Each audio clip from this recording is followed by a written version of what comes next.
Hello বন্ধু বান্ধবীরা, দেখো আমার এদিকে স্যুপ তৈরি হয়ে গেছে মোমোর জন্য। আমি এদিকে আটা ময়দা মেখে নিয়েছি, ভালো করে পরিষ্কার করে মেখে নিয়েছি।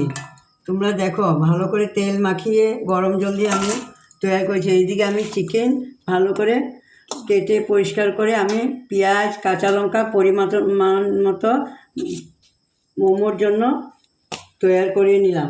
এদিকে দেখো মোমো বানানো হয়ে গেছে, দেখেছ? তোমরা সবাই চলে এসো অনিতা রান্নাঘরে।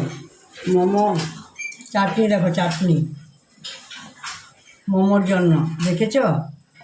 মোমোর জন্য চাটনি যখন আমি এটা আবার তৈরি করছি, বানাতে হবে।